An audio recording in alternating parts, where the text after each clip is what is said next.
Session جو ہے اس پر leader of opposition کی طرف سے بحث کا آغاز کیا گیا. لیکن سب سے پہلے میں آپ کو یہ بتانا چاہتا ہوں کہ بجٹ کے دوران اپوزیشن اراکین نے لیڈر آف اپوزیشن کی قیادت میں جو قومی اسمبلی کے ڈیسکوں کے ساتھ بہیمانہ تشدد کیا اور سلوک کیا، ڈیسک فائلوں کے ساتھ اس زور کے ساتھ انہوں نے بجائے، اس کے نتیجے میں 4 جو اپوزیشن کی قطاریں ہیں ان کا مائک سسٹم ڈیمیج ہو گیا ہے. اور اب یہ چونکہ پرانا ڈیمیج سسٹم ہے، 1994 کا سسٹم ہے جو لگا ہوا ہے، اس کی ریپلیسمنٹ بھی نہیں، اور نتیجہ یہ ہے کہ یہ پورا سسٹم چینج کرنا پڑے گا جس کی مالیت 35 کروڑ روپیہ ہے. تو بجٹ کے دوران اپوزیشن کے احتجاج کی 35 کروڑ قیمت قومی اسمبلی کو ادا کرنی پڑے گی، اور میرا یہ مطالبہ ہے کہ یہ 35 کروڑ روپیہ اپوزیشن کے اراکین کی تنخواہوں سے ریکور کیا جائے. پاکستان کے عوام کیوں ان کی اس نالائکی اور ایک غیر پارلیمانی تشدد جو کہ کیا گیا نہایت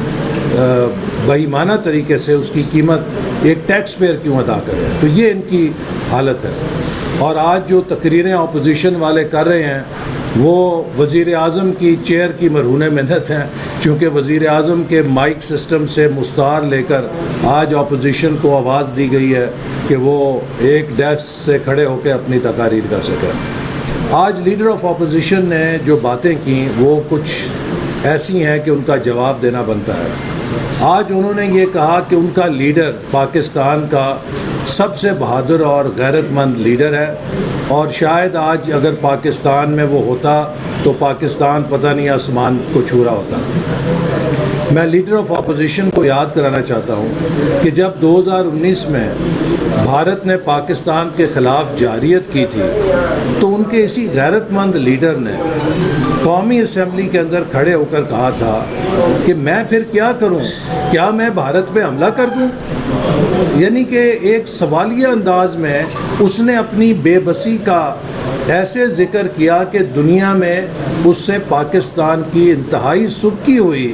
کہ جہاں بھارت نے ہمارے خلاف جارحیت کی ہے اور ہمارا وزیر اعظم اسمبلی میں بجائے بھارت کو کوئی 2 ٹوک جواب دیتا تو وہ اپوزیشن کو یہ پوچھ رہا تھا تو میں بیچارہ کیا کروں، کیا میں بھارت پہ حملہ کر دوں؟ میں تو کچھ بھی نہیں کر سکتا. اور اسی طرح آپ نے دیکھا کس طرح 24 گھنٹے کے اندر وہ